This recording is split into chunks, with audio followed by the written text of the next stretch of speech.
దాన్ని gastro ఈసోఫేగియల్ reflex disease అంటారు. ఇది ఇక్కడ వరకు వచ్చినంత వరకు అయితే హార్ట్ ప్రాబ్లమా లేదంటే గ్యాస్ ప్రాబ్లమా అన్న ఇష్యూ వరకు ఉండేది. కానీ ఇది ఎప్పుడైతే గొంతులోకి వస్తుందో, ఇది ఎప్పుడు చూసినా గొంతులో ఇరిటేషన్, నాకు ఎన్ని మందులు వాడినా తగ్గట్లేదు అన్న ఫీలింగ్స్ తోటి వచ్చిన వాళ్ళు చాలా ఎక్కువ మంది ఉంటారు. సో దీనికి బేసిక్గా కారణం ఏంటి అంటే సెడెంటరీ లైఫ్, తినిన తర్వాత కదలకపోవడం, ఎక్సర్సైజ్లు అవి తక్కువ చేయడం, వీటి వల్ల వచ్చే problem.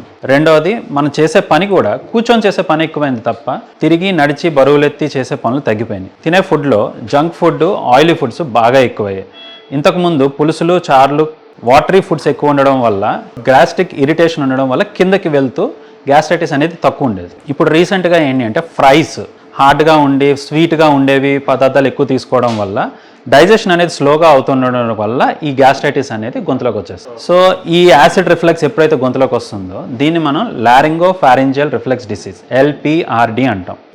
So this is secondary stage to gastritis అని చెప్పి అనుకోవచ్చు. గ్యాస్ట్రిక్ యాసిడ్, పొట్టలో ఉండాల్సిన గ్యాస్ట్రిక్ యాసిడ్ పైకి వచ్చి గొంతులోకి వచ్చి గొంతులోని ఏంటి అంటే ఆ మ్యూకోజా ఏదైతే ఉంటుందో స్కిన్ దాన్ని కాలిపోయేలాగా చేస్తుంది. అంటే యాసిడ్ వచ్చిన దగ్గర కాలిపోతుంది. గొంతులోనున్న స్కిన్ కాలిపోతుందో మన బాడీ ఏం చేస్తుంది అంటే దాన్ని ప్రొటెక్ట్ చేయడం కోసం అని చెప్పి మ్యూకస్ తయారు చేస్తారు. ఈ మ్యూకస్ తయారు చేయడం వల్ల బాగా గొంతులో ఇరిటేషన్గా ఉండడం, ఏదో గొంతులో ఉన్నది అనే ఫీలింగ్, ఎప్పుడు దాన్ని ఏదో రకంగా బయటికి పంపించాలని పొడి దగ్గు,